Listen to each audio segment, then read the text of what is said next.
فرزند زہرا یہ حالات برے ہیں۔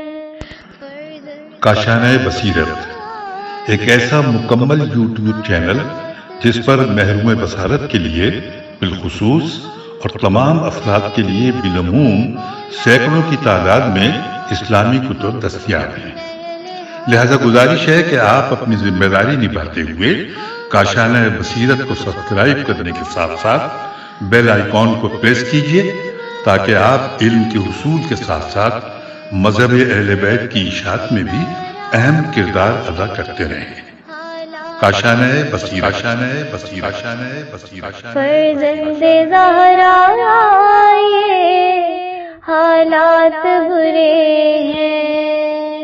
بسم اللہ الرحمن الرحیم۔ السلام علیکم۔ یہ کتاب آپ کے لیے کاشانۂ بصیرت کی یوٹیوب چینل کی جانب سے ریکارڈ کی جا رہی ہے۔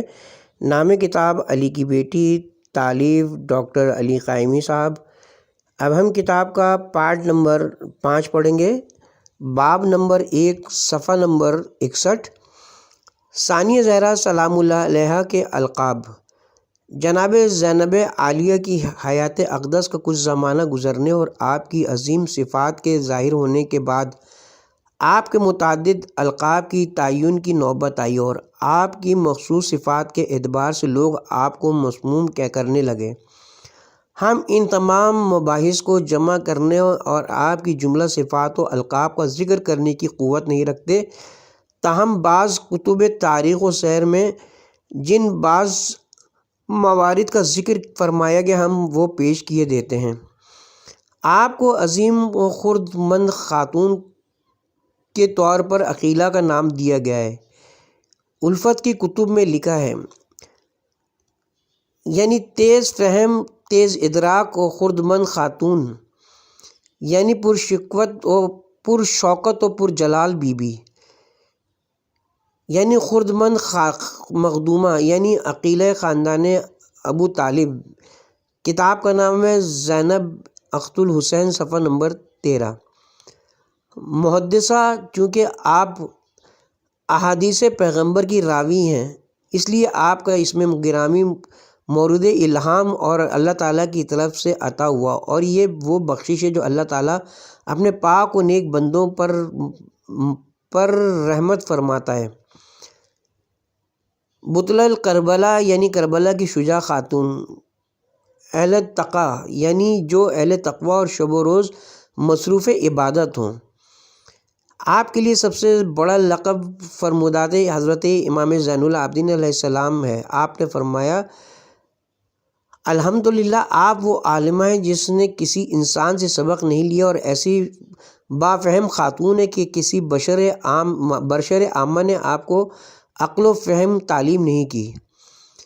امیر المومنین حضرت علی علیہ السلام کے خاندان میں آپ زیادہ تر عقیلہ بنی ہاشم کے نام سے مشہور ہیں، یہاں تک کہ کہیں کہیں تو اس لقب نے آپ کے اسم گرامی کی جگہ لے لی ہے۔ ادبا کی زبان میں زیادہ تر نگہبان و امین معین بنی ہاشم کی اصطلاح استعمال ہوتی ہے۔ آپ کے دیگر القاب۔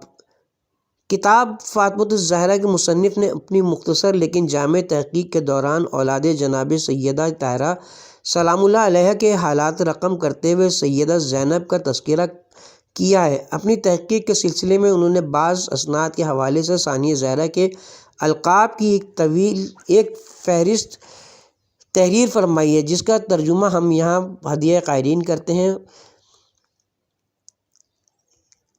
نمبر 1، عالمہ غیر استاد و معلم۔ نمبر 2، سمجھانے والے سے بے نیاز فہمیدہ۔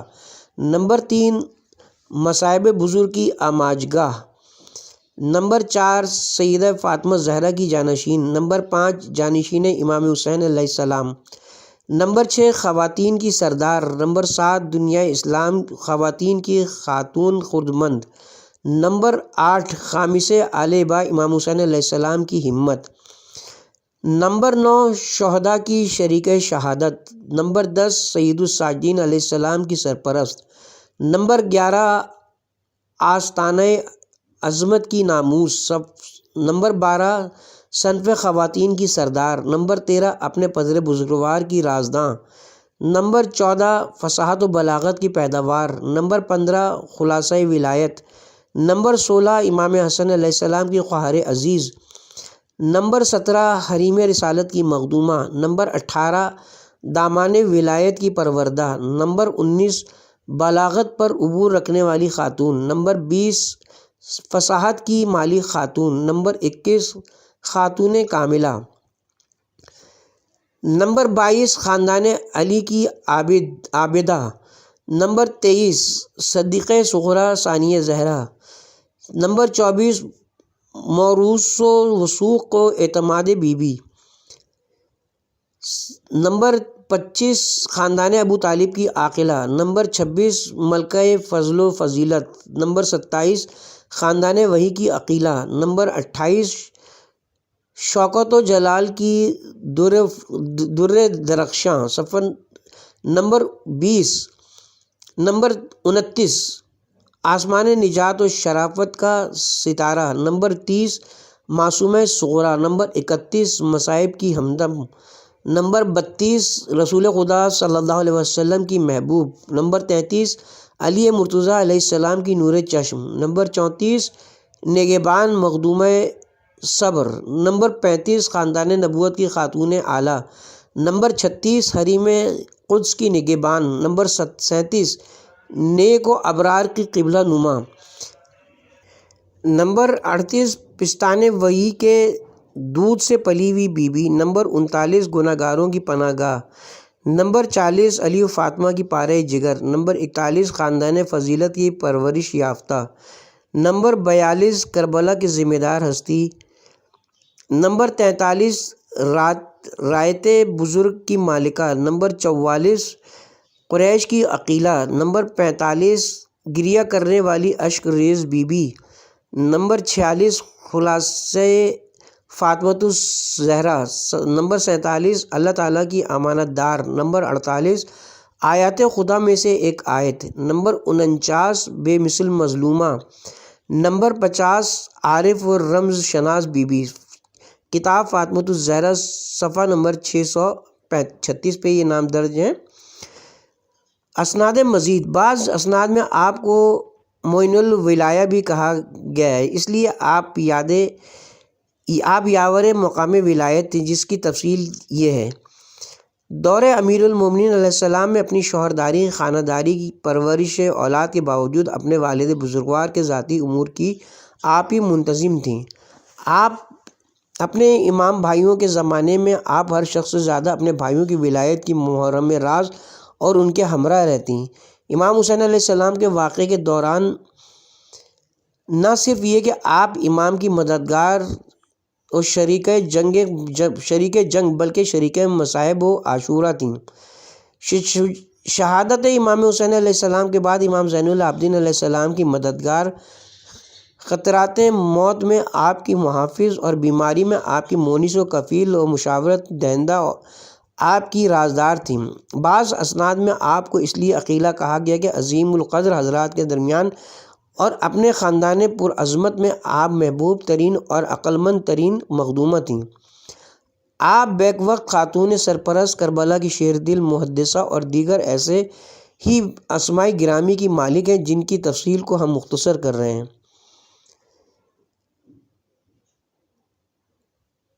صفحہ نمبر 67 سے باب نمبر 2 کا آغاز۔ نمبر 1 ثانیہ زہرا سلام اللہ علیہ کا بچپن اور آپ کی تربیت۔ عالم انسانیت میں کم ہی ایسی بچیاں ہوئی ہوں گی جن کو ایسا عمدہ ماحول ملا ہو اور جنہوں نے اس قدر بلند پایہ تربیت حاصل کی ہو۔ ثانیہ زہرا کو بہترین ماحول تربیت نصیب ہوا۔ آپ نے گہوارے عصمت میں آنکھ کھولی اور ایسے ماحول میں سن رشد کو پہنچی جو منصب وحی کا حامل اور سایہ تطہیر سے ملا ہوا تھا۔ کون ایسا خوش نصیب بچہ ہوگا جو آغوش رسول اکرم صلی اللہ علیہ وسلم میں پرورش پاتا ہو۔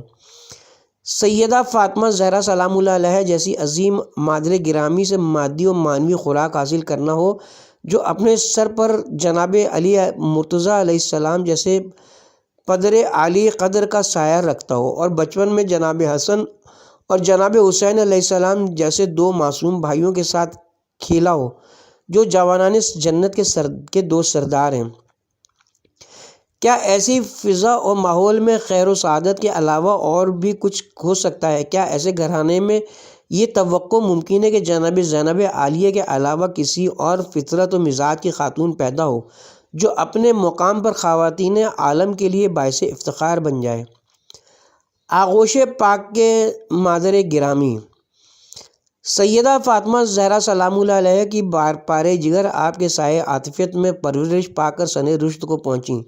زینب عالیہ کا گوشت و خون سیدہ طاہرہ کے گوشت و خون سے بنا ایسی بیٹی جو دو بیٹوں کے بعد پہلی بچی کے طور پر دنیا میں آتی ہے، جس کی آمد گھر کی رونق اور خوشیوں کو زندہ کرتی ہے اور جس کو دیکھ کر ماں کا دل مسرت اور شادمانی حاصل کرتا ہے۔ سیدہ فاطمہ زہرا کا دودھ پیا جو سینہ عظمت و عصمت و تقوی کی مالک ہیں۔ تقریباً 6 برس اپنی والدہ مخدومہ کے ہمراہ رہیں اور اس تمام عرصے میں اپنی مادر گرامی کی ہمراز و ہم آواز تھیں۔ سیدہ طاہرہ کی تنہائی اس بیٹی کے دم سے باقی نہ رہی اور وجود زینب نے خانہ سیدہ کی خلوت کو منور کیا۔ زینب عالیہ اپنی والدہ گرامی کے ساتھ منسلک رہیں، آپ کی ہم نوا اور ہمراز و ہم خیال بنیں، اس طرح کہ آپ کی شخصیت اپنی والدہ محترمہ کی شخصیت کے ساتھ اس طرح استوار ہوئی کہ آپ نہ صرف فاطمہ ثانی و صدیقہ صغریٰ کہلائیں بلکہ آپ کو عصمت کبریٰ کا پرتو تسلیم کیا گیا۔ اپنی مادر اقدس کے مقام بزرگ، ان کے اخلاق و صفات و راہ و رسم رسول اکرم صلی اللہ علیہ وسلم کے ساتھ ان کے تعلق و متعلقہ فرائض، پدر عالی مقام کی خدمت، رسول خدا کی اطاعت اور ان کا مددگار، نبوت کا مقام، سب باتیں سیدہ زینب کے لیے ایسے اسباق بنے جن کے مستقل اثرات ثانیہ زہرا کی مدت العمر میں باقی رہے۔ سیدہ زینب کا معاون ولایت کا کردار قرآن آموزی اور تعلیم قرآن کے لیے تشکیل درس، اللہ تعالیٰ کی عبادت اور محبت خدائے بزرگ، امداد بیجارگان اور سب سے بڑی بات آپ کا رائے خدا میں اثار و مبارزہ، قرآن کی خاطر اپنی تمام قوتوں اور زندگی کی قربانی وغیرہ سب باتوں کے لیے چاہیے کہ قائرین کرام سیدہ فاطمہ سلام اللہ علیہ کے اسوہ حسنہ کی جستجو کریں۔ حاشیہ ہے کتاب کا، شاعر مشرق علامہ اقبال کہتے ہیں یہ زینب حضرت ام المومنین ام سلمہ کی صاحبزادی رہیہ رسول تھی، تھوڑی سی رسول اللہ کی صحبت اور ان کے فیض سے انہوں نے نمایاں فقہی شخصیت تعمیر کر لی تھی۔ ملاحظہ و کربلا کی شیر دل خاتون، صفحہ نمبر 37، مطبوعہ امامیہ مشن، لاہور، مقدمہ از علامہ ڈاکٹر مجتبیٰ حسن کامپوری۔ رسول اکرم صلی اللہ علیہ وسلم کی ان سے محبت کی وجہ حضرت ام سلمہ کی محبت رسول بھی ہو سکتی ہے۔ مترجم کتاب کی طرف دوبارہ رجوع کرتے ہیں۔ پیغمبر اکرم صلی اللہ علیہ وسلم کے کنارہ عاطفیت کا زمانہ۔ رسول اکرم صلی اللہ علیہ وسلم نے آپ کا اسم مبارک زینب رکھا۔ ثانیہ زہرا کو دیکھ کر حضرت کو آپ کی دختر گرامی زینب یاد آتی تھی، جنہوں نے صدیقہ صغریٰ کی ولادت سے تھوڑا عرصہ قبل وفات پائی تھی اور حضرت ان کے فراق میں غمگین رہتے تھے۔ حضرت کو ان سے گہری محبت تھی، انہیں اپنی آغوش میں بیٹھاتے اور ان سے راز و نیاز بھی کرتے۔ ان کی تربیت بھی اپنی مادر گرامی کی طرح حضرت کے زیر سایہ ہوئی۔ بالفاظ دیگر یہ بات مقدر ہو چکی تھی کہ یہ اور ان کی والدہ محترمہ ایک ہی طریق پر پرورش پائیں۔ چنانچہ ثانیہ زہرا پیغمبر اکرم سے بہت زیادہ مانوس تھیں۔ آپ حضرت کی نوازشات سے بہت زیادہ بہرہ مند ہوئیں۔ حضرت سے بہت سی ایسی باتیں سنی اور سیکھیں جن کو مستقبل کے محدثین نے ثانیہ زہرا سے نقل کیا۔ ہم جانتے کہ اہل سنت حضرات کے محدثین اس اعتبار سے سیدہ زینب کو صحابیات رسول خدا میں شامل کرتے ہیں کتاب اسد الغابہ جلد نمبر 5 زینب۔ آپ کی تربیت کے چند اولین برس بیت رسالت محیط نبوت اور خانہ وحی میں بسر ہوئے، وہ گھر جو خمسہ آل طیب کا خانہ سعادت اور مرکز حیات اور رشد و ہدایت تھا۔ اسی گھر میں آئے تطہیر اور پورے کا پورا قرآن نازل ہوا۔ اس گھر کے شاگرد علی و فاطمہ جیسے عظیم افراد تھے جن کے معلم خود حضرت محمد مصطفیٰ صلی اللہ علیہ وسلم تھے۔ اس طرح ثانی زہرا نے آغوش پیغمبر اسلام میں ہوش سنبھالا اور نبوت و ولایت کے شجرہ طیبہ کی اہم ترین شاخ قرار پائیں۔ اسی دامن تربیت میں آپ نے مدارج کمال طے کر کے علم، عفت، تقوی، عبادت، محبت خدا تعالیٰ اور خدمت دین کی صفات میں اکملیت پا کر تربیت روحانی کے بلند ترین درجات کو طے کیا۔ دور ولایت پدر بزرگوار صدیقہ صغرا نے دامان ولایت علی مرتضیٰ علیہ السلام میں پرورش پائی۔ آپ اپنے والد گرامی کی محبت و عنایت کا مرکز اور آپ کی مبارک آنکھوں کا نور تھیں۔ ایک وقت وہ تھا جب امیر المومنین نے خود اپنے دست مبارک سے لقمہ غذا آپ کے دہن مبارک میں دیتے اور اپنے لطف و عنایت کی حرارت سے آپ کی پرورش فرماتے۔ آپ نے آغوش پدر و مکتب ولایت سے درس پایا، باب مدینہ علم میں ہوش سنبھالا اور پرورش پائی۔ وفات رسول خدا صلی اللہ علیہ وسلم اور اس کے تھوڑے عرصے بعد آپ کی والدہ گرامی کی دنیا سے رحلت آپ کے پدر عالی قدر کی آپ کی طرف زیادہ محبت کا سبب بنی۔ ایسے عظیم باپ کی نگہداشت زندگی کے مراحل میں اپنے ذاتی مسائل میں گراں قدر باپ سے حصول درس اور اسباق اخلاق دیانت و توحید، برداشت و تحمل کی تربیت پائی، اور یہ ماحول و کیفیت و محبت و ربط سن 40 ہجری یعنی روز شہادت امیر المومنین علیہ السلام تک مستقل پر جاری رہا۔ ان عظیم باپ بیٹی کی تاریخ زندگی مفصل موجود ہے۔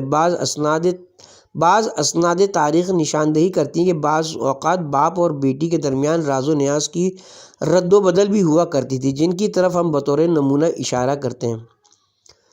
حضرت علی علیہ السلام نے حضرت زینب کی طرف جو آپ کے بائیں طرف تھی توجہ فرمائی۔ خرد سال زینب نے اپنے پدر بزرگوار سے پوچھا، بابا جان کیا آپ کو ہم سے محبت ہے؟ فرمایا، یقیناً میری بیٹی، میری اولاد میرے جگر کے ٹکڑے ہیں۔ عرض کیا، بابا جان مومن کے دل میں دو محبتیں تو جمع نہیں ہو سکتی۔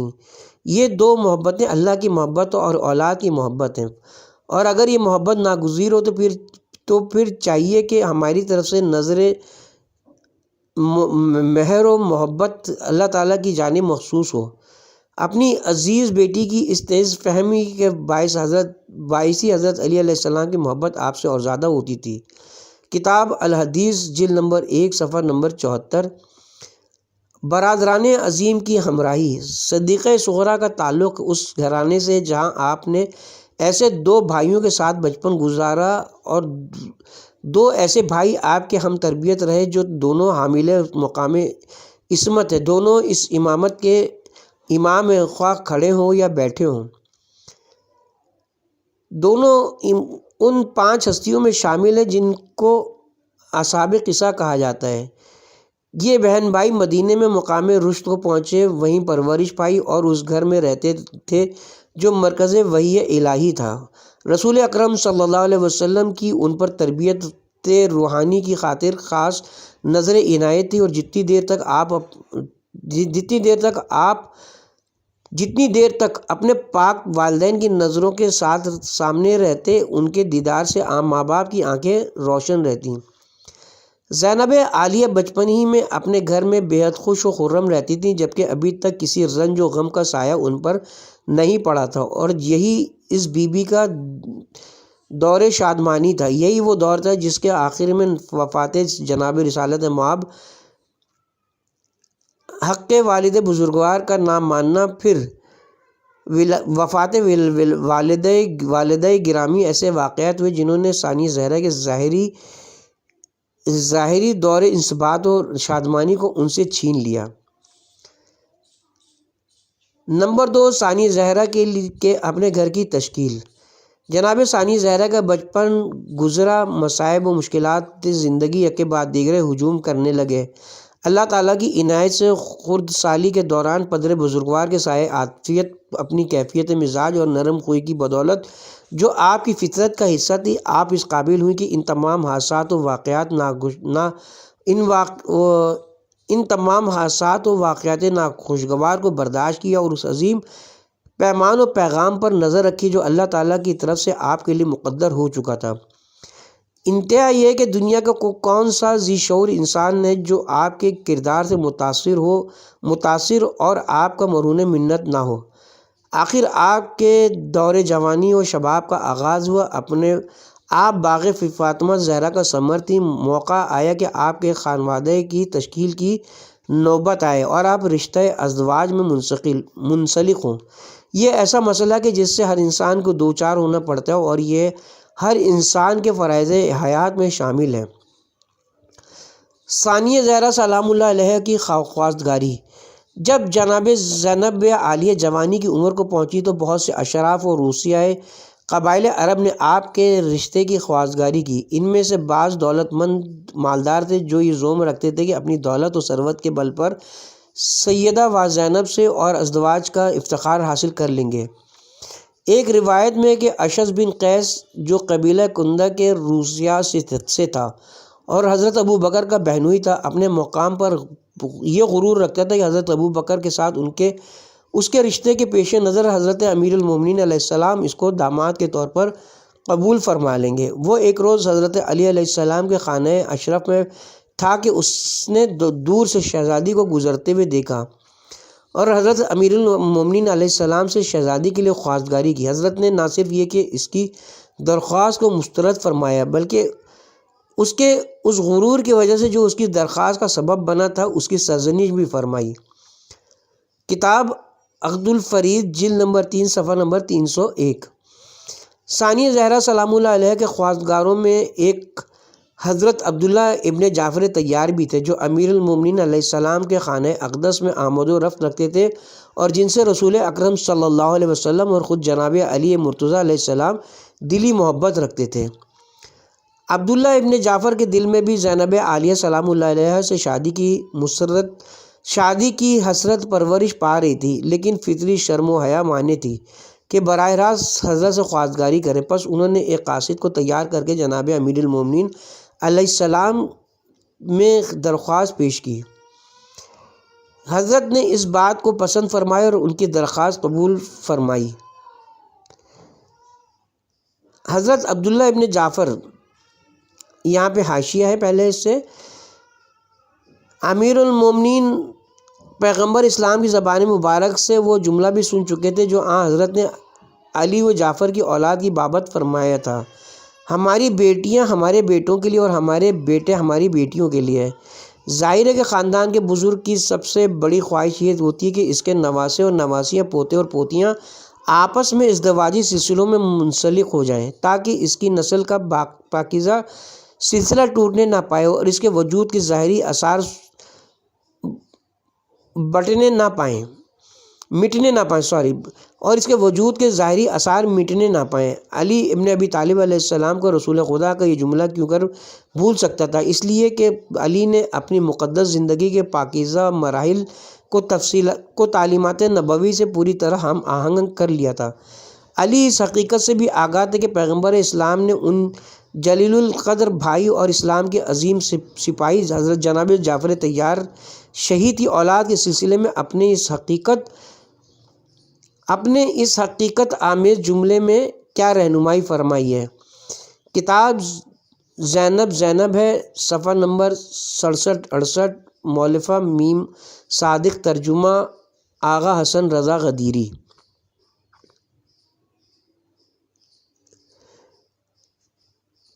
حضرت عبداللہ ابن جعفر، آپ حضرت جعفر طیار کے فرزند تھے، وہ شہید جن کے بارے میں رسول اکرم صلی اللہ علیہ وسلم نے فرمایا بہشت میں وہ دو بہشتی پروں کے ساتھ پرواز کرتے ہیں۔ ہم یہ جانتے ہیں کہ حضرت جعفر طیار امیر المومنین علیہ السلام کے حقیقی بھائی آپ سے پہلے مجاہدین نے راہ خدا کے ہمراہ اسلام کی خاطر درجہ شہادت پر فائز ہو چکے تھے۔ حضرت جعفر طیار کی بخشش و سخاوت اس بات کا سبب بنی کہ لوگ انہیں ابو المساکین یعنی مساکین کا باپ کہہ کر کہنے لگے۔ یہی میراث معنوی بعد ازاں ان کے صاحبزادے حضرت عبداللہ کو نصیب ہوئی۔ مسلمانوں کی پہلی ہجرت میں حضرت جعفر طیار جماعت مہاجرین میں شامل بلکہ ان کے سردار تھے۔ آپ کے صاحبزادے عبداللہ حبشہ میں ہی پیدا ہوئے۔ کتاب الازبایا جلد نمبر 4 صفحہ نمبر 48۔ کتاب کا حاشیہ ہے، حضرت عبداللہ کی ولادت حبشہ میں ہوئی اور ظہور اسلام کے بعد حبشہ میں پیدا ہونے والے وہ پہلے فرد ہیں۔ کتاب زینب ہے، صفحہ نمبر 79 میم صادق، ترجمہ آغا حسن رضا غدیری۔ حضرت عبداللہ ابن جعفر طیار کی کنیت ابو محمد و ابو جعفر ہے۔ آپ جناب زینب کے کبریٰ کے چچا ہیں۔ پیغمبر اسلام صلی اللہ علیہ وسلم نے عبداللہ کے لیے دعائے خیر فرمائی۔ حضرت عبداللہ نے مصاحبت رسول اکرم کا شرف بھی پایا۔ حضرت نے انہیں اپنا مورد عنایت قرار دیا، حتیٰ کہ انہیں اپنے ہمراہ مرکب پر سوار فرماتے اور راستے میں ان سے باتیں کرتے ہوئے احادیث بھی القا فرماتے۔ کہتے ہیں کہ بعد میں حضرت عبداللہ رسول اکرم کے ساتھ والے مباحث کا تذکرہ فرمایا کرتے تھے۔ کتاب اسد الغابہ جلد نمبر 3 صفحہ نمبر 144۔ ان کی بیان کردہ روایات مستند تسلیم کی جاتی ہیں۔ وفات پیغمبر اسلام کے وقت ان کی عمر تقریباً 10 سال تھی۔ حضرت عبداللہ ابن جعفر کی شخصیت۔ حضرت عبداللہ ابن جعفر سے جناب رسول خدا کو حد درجہ محبت تھی، اور حضرت صلی اللہ علیہ وسلم نے جیسا کہ قبل عظیم مذکور ہوا انہیں دعائے خیر دی۔ ابن حجر انہیں شبیہ پیغمبر اسلام بتاتے ہیں اور ان کے لیے حضرت کا یہ قول تحریر کرتے ہیں، یعنی عبداللہ اخلاق و صفات میں بالکل میری شبیہ ہے۔ کتاب الاصابہ جلد نمبر 3 صفحہ نمبر 49۔ تمام مورخین جنہوں نے عبداللہ ابن جعفر کے بارے میں لکھا ہے، انہیں کرامت و عزت نفس کی ہدایت کی صفات سے یاد کرتے ہیں۔ بالخصوص ان کی سخاوت پر بہت بحث کی گئی ہے۔ اس دور کی تاریخ میں عرب کے 10 افراد کا سخاوت کی شہرت کے سلسلے میں ذکر آتا ہے، جن میں سب نے حضرت عبداللہ ابن جعفر کو ان سب سے اونچی جگہ پر شمار کیا ہے، بلکہ بعض مورخین نے تو حضرت عبداللہ کو قطب السخا یعنی سخاوت کا منبع و مرکز قرار دیا ہے۔ حضرت عبداللہ ابن جعفر بڑے مالی استحکام کے مالک تھے۔ اپنے اس مال کو سخاوت و بخشش کی راہ میں صرف کرتے اکثر مورخین نے انہیں اسی بنا پر کریم و سخی لوگوں کا سید و سردار تسلیم کیا ہے۔ بقول ایک شاعر نے ان کی توصیف میں یہ شعر بھی کہا ہے، اگر ان کے ہاتھ میں اس کی جان کے سوا اور کچھ نہ ہوتا تو اس کو بھی بخش دینے کو تیار تھا، اور اس کے پاس آنے والے سائل کی کیفیت یہ تھی کہ وہ اللہ تعالیٰ پر نظر رکھتا اور ایسی درخواست اس سے نہ کرتا۔ کتاب کا حاشیہ ہے، حضرت عبداللہ ابن جعفر کی یہ سخاوت جناب رسول خدا صلی اللہ علیہ وسلم کی دعا کا نتیجہ تھی، جیسا کہ بہت سے مورخین کے تذکروں میں ذکر کیا گیا ہے۔ ہم یہاں دور حاضر کے چند مورخین کے اقوال ہدیہ قائرین کرتے ہیں جو حضرت عبداللہ کی دولت، ان کے معیار سخاوت اور اس سلسلے میں ان کی فطرت کے آئینہ دار ہیں۔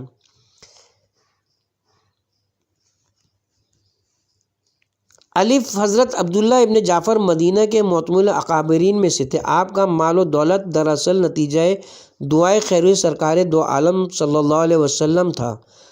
حضرت جعفر طیار کی شہادت کے بعد حضرت نے دعا فرمائی کہ پروردگار حضرت عبداللہ ابن جعفر کے کاروبار میں برکت دے۔ چنانچہ اسی دعا کے اثر سے وہ مدینہ کے مشہور سوداگر تھے، اس قدر سخاوت فرمایا کرتے تھے کہ منبع و جود و سخا مشہور ہو گئے تھے۔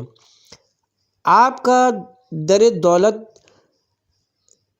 ہمیشہ حاجت مندوں کے لیے حاجت روائے فقراء رہا۔ حیات طیبہ حضرت زینب آیت اللہ، کتاب ہے حیات طیبہ حضرت زینب آیت اللہ عبدالحسین دستغیب، ترجمہ مولانا سید ہادی حسن نقوی، صفحہ نمبر 20، طبع لاہور۔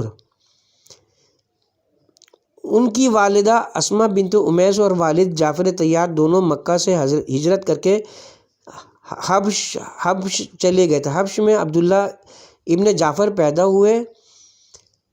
عبداللہ باپ کے ساتھ مدینے آئے۔ حضرت جعفر طیار جنگ موطا میں شہید ہو گئے۔ اس آنے کا رسول اللہ نے بہت محسوس کیا۔ عبداللہ اور ان کے بھائیوں کے متعلق فرمایا، کتاب استابل عبد البر جلد نمبر 1 صفحہ نمبر 242، یعنی میں دنیا و آخرت دونوں جگہ ان کا ولی ہوں۔ عبداللہ ابن جعفر کہتے ہیں رسول اللہ ایک دن گھر میں آئے، میں ایک بکری کی خرید کے لیے گفتگو کر رہا تھا۔ حضرت نے دعا دی، فرمایا خدا بندہ عبداللہ کی تجارت میں برکت دے۔ اس دعا کا اثر یہ ہوا کہ حضرت کہ میری تجارت میں ہمیشہ برکت ہوتی رہی۔ کتاب تذکرۃ خواص الائمہ صفحہ نمبر 109۔ ایک دن رسول اللہ نے عبداللہ ابن جعفر کو دیکھا کہ وہ مٹی سے بچوں کے کھلونے تیار کر رہے ہیں۔ حضرت نے پوچھا کہ اس سے کیا کرو گے؟ اسے بیچوں گا۔ حضرت نے فرمایا ان کی قیمت کا کیا کرو گے؟ کہا کھانے کے لیے کھجوریں خریدوں گا۔ حضرت نے فرمایا پروردگار عبداللہ کی تجارت میں برکت عطا فرما۔ اس دعا کا اثر یہ تھا کہ عبداللہ جو تجارتی کاروبار کرتے اس میں نفع ہوتا۔ ایک دن ان کی تجارت اس درجے کو پہنچی کہ ضرب المثل بن گئی۔ کتاب مناقب السروی مازندرانی جلد نمبر 1 صفحہ نمبر 146، مطبوعہ بمبئی 1202 ہجری۔ ابھی حضرت عبداللہ ابن جعفر کی شخصیت کا حاشیہ جاری ہے، اور اس کے ساتھ ہی ہم اس کتاب کے پارٹ نمبر 5 کا اختتام کرتے ہیں، اور پارٹ نمبر 6 کا آغاز اسی حاشیے سے کریں گے انشاءاللہ۔